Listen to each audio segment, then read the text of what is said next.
Bonjour à tous et bienvenue autour de votre grande table. À l'occasion du Festival du Livre, inauguré ce soir à Paris et qui ouvre ses portes demain au public, retour dans la grande table des idées aujourd'hui sur un carton d'édition qui en dit long sur le pouvoir retrouvé des livres avec l'auteur des Fossoyeurs. Le journaliste Victor Castanet nous rejoindra à partir de 12h55. Comment l'enquête sur le scandale des EHPAD a-t-elle réveillé les consciences et secoué le système? Nous lui poserons la question. Mais d'abord, Zep délaisse son jeune héros Titeuf pour un récit fiction d'anticipation dans Ce que nous sommes, qui paraît aux éditions Rue de Sèvres. L'auteur de bande dessinée dessine un nouvel horizon. Invité phare du Festival du Livre de Paris cette année, il sera présent aussi avec une exposition Zep, l'âge d'homme au Grand Palais éphémère.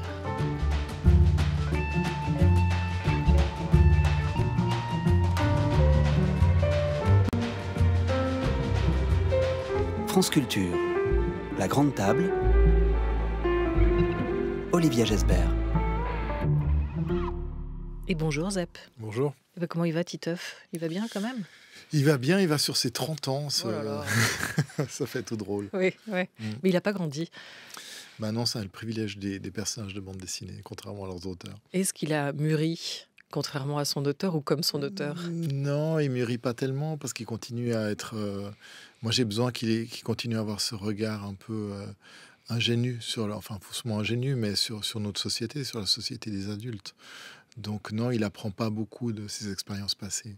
Il ne faut pas, loin de là, vous réduire à ce personnage Titeuf qui a une place très importante, pourtant, dans votre univers, dans vos livres, dans vos bandes dessinées. Peut-être c'est aussi lui qui vous connecte à un lectorat jeunesse important. On aime retrouver ce héros, Titeuf, que vous avez créé, imaginé Zep. Mais entre-temps, vous aimez aussi alterner, depuis une dizaine d'années, avec Titeuf, ce petit personnage fétiche, avec sa mèche blonde, des albums plus adultes, plus réalistes peut-être aussi, grand public, ça c'est sûr, toujours, à commencer par Histoire d'homme, c'était il y a 10 ans, et aujourd'hui, Ce que nous sommes, qui vient de paraître donc aux éditions Rue de Sèvres. Comment est née l'idée de ce livre? Alors, ça part d'une brève que j'ai entendue à la radio au sujet d'un projet scientifique qui s'appelle Human Brain. C'est un projet qui rassemble des scientifiques du monde entier, qui collectent des milliers de données sur le cerveau et sur les recherches qui ont été faites dans les neurosciences, et qui, en fait, sur l'annonce du projet tel qu'il a fasciné un peu et divisé la communauté scientifique, c'est la numérisation d'un cerveau humain. C'est-à-dire qu'ils vont faire un modèle, un ordinateur géant qui reproduirait un cerveau humain, et ses fonctionnements et ses connexions, ces milliards de connexions internes, et pour l'observer à des fins médicales, enfin, scientifiques et médicales. Mais évidemment, ce projet a reçu énormément de fonds. Ça a été une levée de fonds énorme parce qu'il fascine et il touche d'autres choses. Tout à coup, on imagine qu'on va pouvoir aller à l'intérieur de notre cerveau et d'une certaine manière pouvoir le manipuler. Donc j'ai entendu ça, j'ai trouvé que on était dans la science-fiction pour moi déjà. Donc je suis allé chercher un maximum d'informations et j'ai eu la chance de pouvoir rencontrer le professeur Pierre Magistretti, qui a été un des scientifiques en charge de ce projet, et d'entretenir un dialogue avec lui autour de toutes ces questions autour de l'humain augmenté. Et ça a été ma base de travail pour écrire cette histoire. Qu'est-ce qui se passerait si, comme votre personnage Constant, on était à l'avenir doté de deux cerveaux, un cerveau humain et un cerveau connecté à cette grande machine, à ce Data Brain Center, qui nous permettrait d'assimiler, d'apprendre extrêmement vite un nombre d'informations que jamais un humain aujourd'hui ne pourrait accumuler, même dans toute une vie, C'est quelque chose de fascinant, l'idée de pouvoir apprendre mon personnage à télécharger un pack avec toutes les langues vivantes en quelques secondes. Ça fait rêver. Mais pour moi, c'est à peine une caricature de ce qu'on vit actuellement avec nos téléphones. C'est-à-dire que moi, j'ai déjà cessé de mémoriser beaucoup de choses parce que je sais que j'ai qu'à sortir le téléphone de ma poche et appuyer sur 3 boutons et j'ai l'info que je recherche. Donc, le cerveau est une machine qui est assez pragmatique, en fait. Elle va pas faire un travail qui est inutile. Si on la supplée par une machine, elle va cesser de faire le travail. On a tous fait cette expérience. Enfin, tous les gens de mon âge ont fait cette expérience avec des lunettes. C'est à partir du moment où vous portez des lunettes, votre vue va baisser. Parce qu'il n'y a pas de raison d'entretenir quelque chose qui est fabriqué par une assistance externe. On le voit aussi avec des prothèses auditives. Et donc, si on constate déjà qu'on est, je pense, nous tous, on a cessé de mémoriser beaucoup par exemple, ne serait-ce que les numéros de téléphone de notre entourage. Qui connaît encore tous les numéros de ses amis et de sa famille? C'est une fonction inutile. Et donc, petit à petit, on est peut-être plus performant parce qu'on est de plus en plus suppléé par des machines. Et donc, cette question autour de l'humain augmenté, elle est intéressante parce qu'au fond, on est en train de parler d'un humain assisté, mais qui, dépourvu de son assistance, est un humain diminué. Oui, éjecté de ce monde, hein, déconnecté, si le système se met à bugger, c'est ce qui va arriver à votre personnage constant, dont le système va être, ce cerveau intelligent, hein, va être piraté et il va perdre toutes ses capacités. Il va devoir par la suite tout réapprendre, à lire, à écrire, mais pas seulement, à se reconnecter aussi au monde qui l'entoure, hein, Zep. Est-ce qu'au fond, on n'en est pas tous là aujourd'hui, à devoir tout réapprendre? On est dans les prémices de ça, c'est-à-dire qu'on a déjà délégué énormément de choses aux machines qui nous assistent. Et lui vit dans un monde où, au fond, comme on peut piloter son cerveau, on peut lui demander de reproduire même des sensations même. Des choses, c'est-à-dire que c'est une sorte de... Aujourd'hui, on peut, avec un casque VR, se projeter dans un univers de vikings ou que sais-je, de donjons et dragons, mais ça reste assez poussif. C'est une modélisation numérique avec des petites sensations qui sont fabriquées en nous appuyant sur certains points sensoriels, mais ça reste un peu embryonnaire. Mais on peut tout à fait imaginer que d'ici quelques années, on pourrait vivre cette expérience de manière complètement sensorielle, c'est-à-dire que notre cerveau nous ferait ressentir les contractions musculaires, les odeurs, la chaleur, la vitesse, le goût, et en restant sur place. Donc il est aussi dans un monde où, pour finir, les relations humaines sont assez peu intéressantes parce qu'on peut vivre toutes ces choses-là de manière numérique virtuelle, assez idéale sans avoir l'inconvénient du réalisme. Ouais. C'est-à-dire que typiquement dans les relations humaines, lui, il a déjà eu des expériences amoureuses, sexuelles, mais il ne les a jamais vécues avec une autre personne. Il les a toujours vécues de manière virtuelle. Les 5 sens, finalement, deviennent artificiels. Toute cette perception-là, ces sensations qu'il peut y avoir, et notamment à travers le toucher. Mais c'est vrai qu'aujourd'hui, on en sait déjà beaucoup sur ce qui nous entoure. On a peut-être perdu, en revanche, le savoir, la connaissance de choses assez simples, comme ce qu'on peut ressentir en passant une main sur de l'herbe, être capable de nommer une fleur, un oiseau, être capable de savoir ce que l'on ressent dans une mer, profonde et froide. Toutes ces sensations-là, on est déjà en train de les perdre. Il y a une urgence pour vous à se reconnecter quand même à ce réel-là? Oui, et même au-delà de se reconnecter, pour moi, on est dans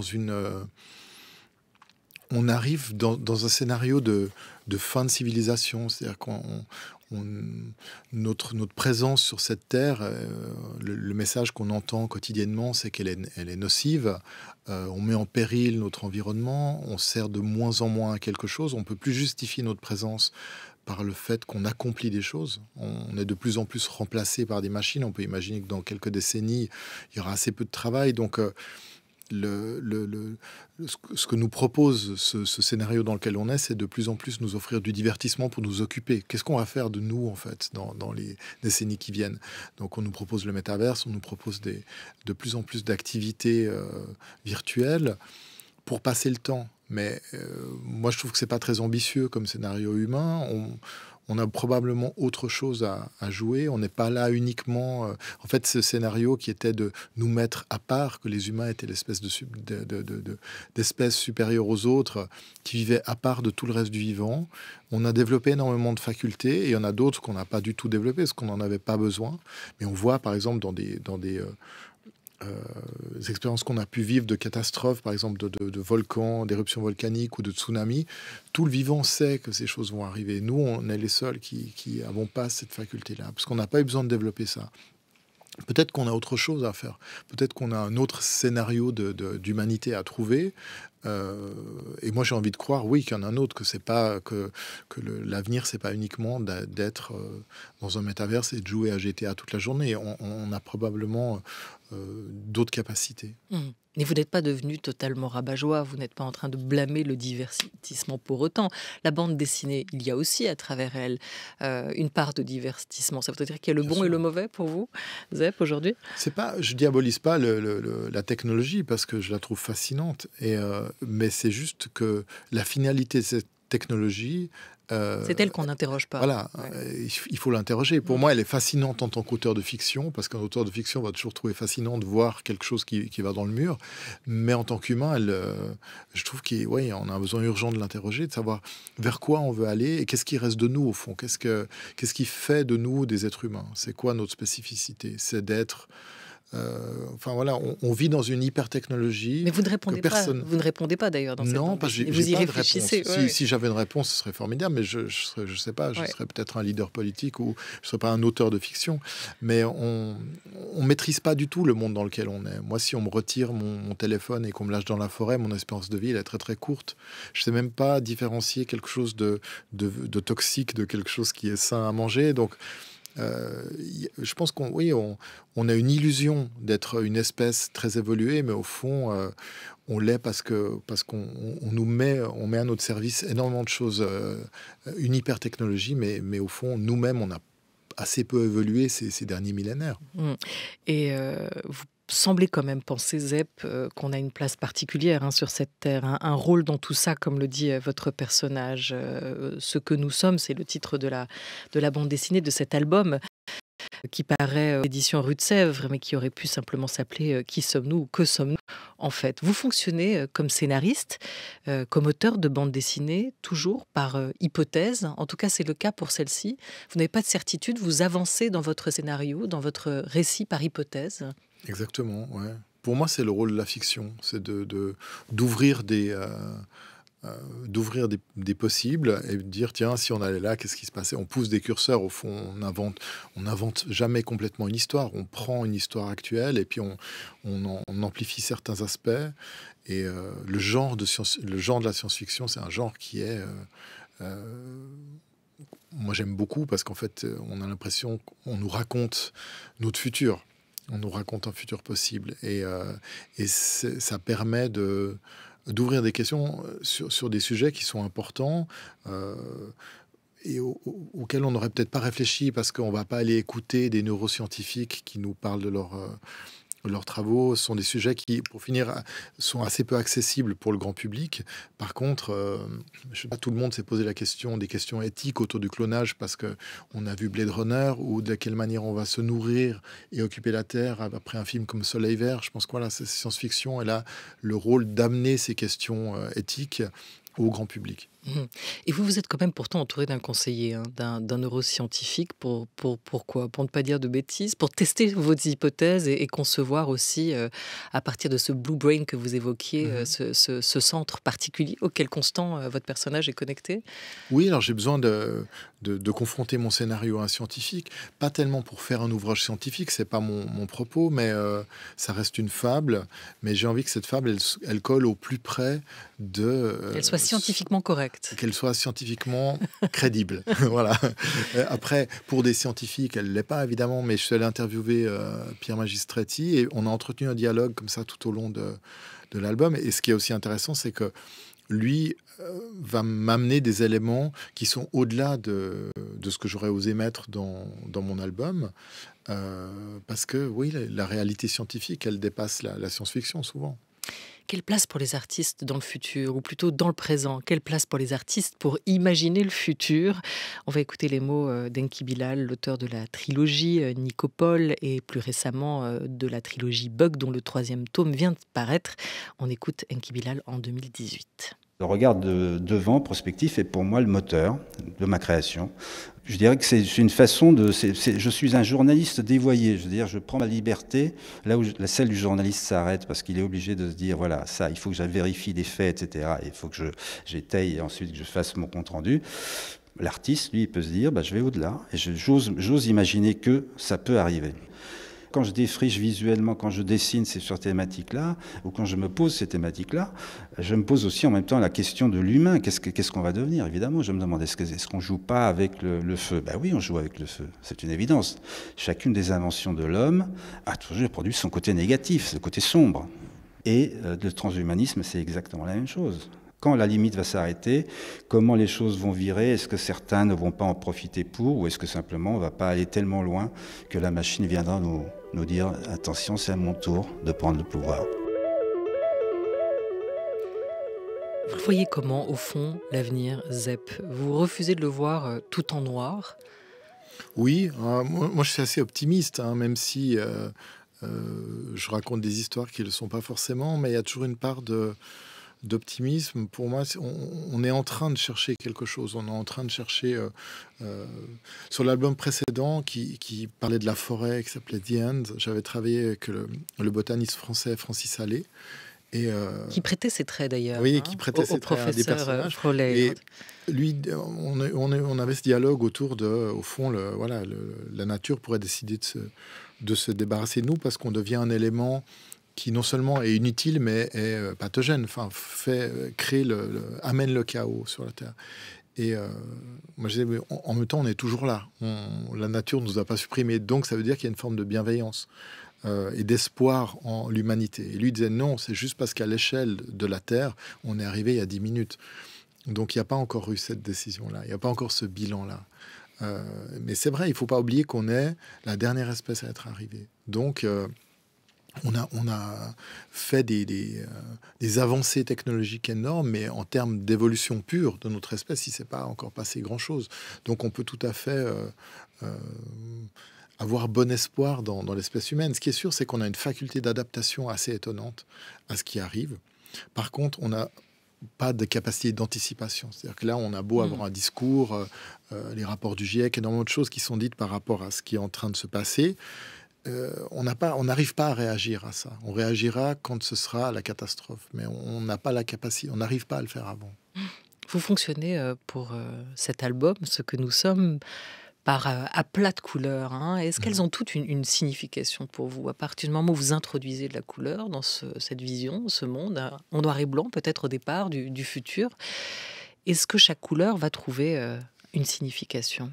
Oui, alors elle en a, mais c'est le bleu pour l'eau, très impressionniste. Le rouge pour le sang, mais... Oui, c'est-à-dire que je ne suis pas parti sur le fait que la couleur doit être réaliste. Je pense que les gens lisent une bande dessinée, ils ont compris que l'eau était bleue et que l'herbe était verte. Donc on peut utiliser la couleur pour autre chose. Et en fait, dans la bande dessinée, une des difficultés, c'est que comment vous allez créer un rythme de récit. Parce que dans du roman, on sait, on peut tout à coup partir dans des grandes descriptions pour retenir le lecteur un moment. Au cinéma, c'est une évidence, le rythme, il est dirigé par le réalisateur et par le monteur. Et la musique va donner les ambiances. Pour moi, la couleur, c'est un peu comme ma musique, c'est-à-dire que c'est ce qui va créer un petit peu les ambiances et aussi donner l'alternance des séquences. C'est-à-dire qu'on sait qu'on quitte une séquence et on va dans une autre parce qu'on change de gamme colorée. Et ça remplace ces récitatifs qu'on mettait avant dans la bande dessinée et cependant le lendemain, un peu plus loin, plus tard, qui sont un peu, pour moi, toujours des éléments qui nous font sortir du récit, qui disent « Ah oui, c'est vrai, il y a quelqu'un qui est en train de nous raconter cette histoire. » Et moi, j'aime bien dans un récit, croire au récit, c'est-à-dire m'imaginer que je suis dedans et que je suis dans une forme de réalité. Donc, j'ai pas envie de sentir qu'il y a quelqu'un qui me récite l'histoire. Oui, la musique, elle a de la place. Elle en a toujours eu aussi dans vos albums, dans ce que vous aviez envie de nous raconter, en étant soit au cœur de l'histoire, comme dans Happy Rock, comme dans Une histoire d'homme ou d'autres albums, The End aussi, que vous avez pu réaliser, jusque dans votre pseudo, Zep, inspiré, paraît-il, de Led Zeppelin, puisque vous aviez créé un fanzine à ce nom, et ça vous est resté. La musique, elle donne peut-être aussi le rythme à votre narration, à vos dessins, en plus de la couleur. Mais vous disiez juste à l'instant... il n'y a pas de choix réaliste de la couleur. Et pourtant, il y a un dessin qui l'est quand même. En tout cas, plus que dans vos BD enfants, comme Titeuf, où vous jouez avec les codes de l'enfance. Il y a vraiment deux Zep quand vous travaillez sur ces albums adultes, ceux pour les enfants. Vous devenez schizophrène en séparant vos dessins.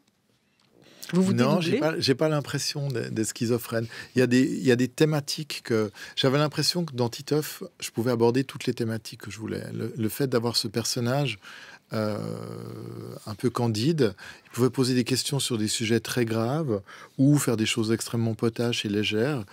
Tout était possible parce qu'en fait, un enfant de cet âge-là va pas réfléchir en termes de tabou. Il va pas se dire non, c'est malséant de parler de ça, je dois pas penser ça. Il fait ce qu'il a envie de faire, il fait ce qui lui vient à l'esprit. Et mais avec l'angle de l'humour. Donc c'est pratique, ça permet d'aborder plein de sujets, mais il y a des sujets qu'on peut pas traiter. Par exemple, un sujet comme celui-ci, sur le transhumanisme, Titeuf pourrait tout à fait parler de transhumanisme, mais il va évacuer la gravité du sujet en faisant un gag.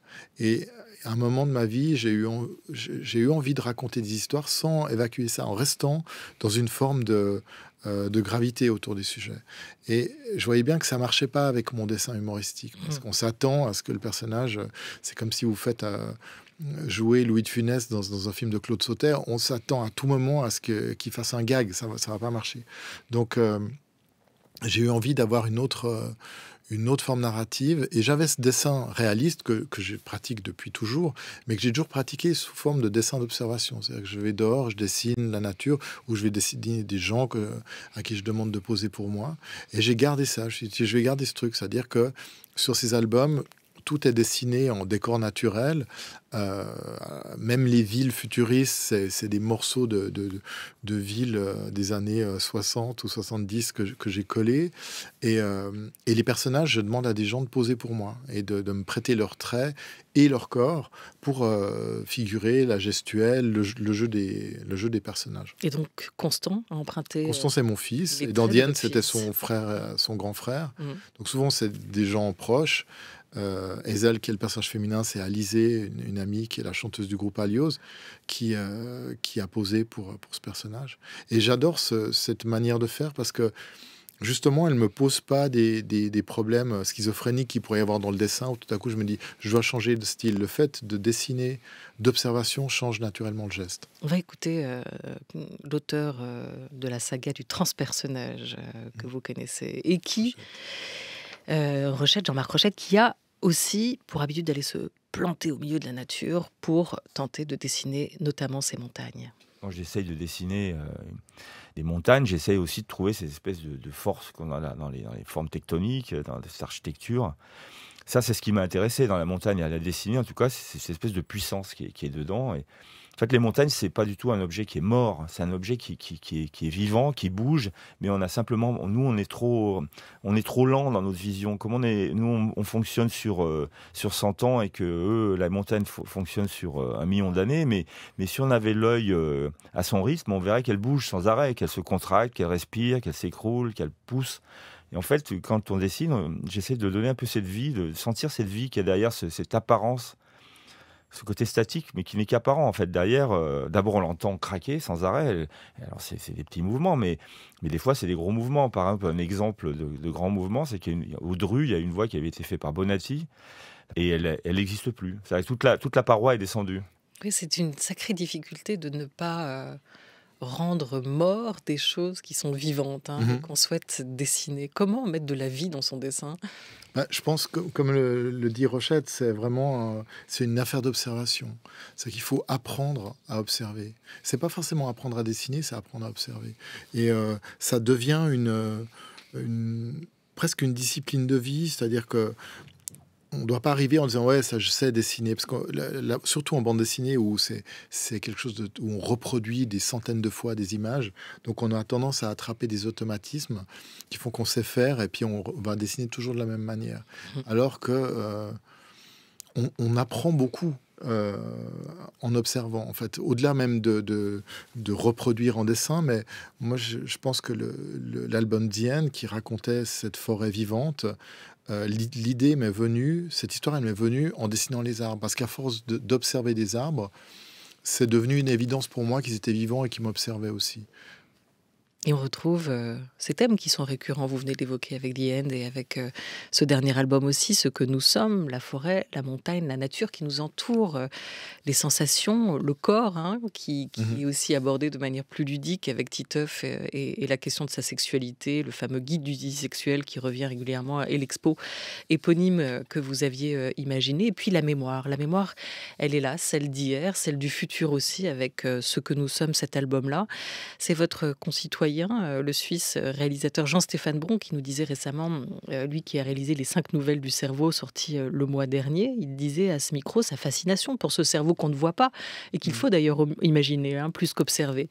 Il en parlait comme le cerveau comme d'un imaginaire, à travers un imaginaire assez politique, hein. Et il disait que dans son film, il n'a pas filmé le quotidien de la science, qu'il a filmé l'imaginaire. Le cerveau, c'est ça. C'est la niche aussi pour vous, Zep, de notre imagination, de la fiction, finalement peut-être de l'essence de votre travail. Oui, et c'est ce qu'on... En fait, là aussi, on va pas dessiner le cerveau, on va raconter quelque chose autour du cerveau. Dans le film de Jean-Stéphane, d'ailleurs, c'est assez manifeste parce qu'il raconte 5 histoires complètement différentes. Cette plongée dans... C'est quelque chose qui nous reste relativement inconnu.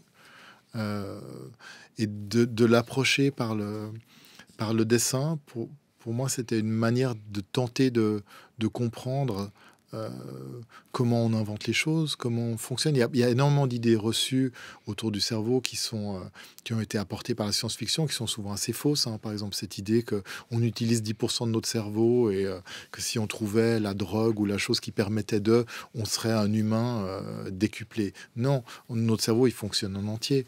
Il fonctionne pas toujours à la même vitesse, mais il n'y a pas 90% du cerveau qui est éteint et qui attend qu'on l'allume. Ça, c'est une fausse idée. Et puis, il y a le ZEP écolo. Le progrès technologique ne bénéficie pas à tous. Pire, dans votre album, l'essentiel des ressources est consommé par une toute petite partie de la population. Consommé, voire consumé.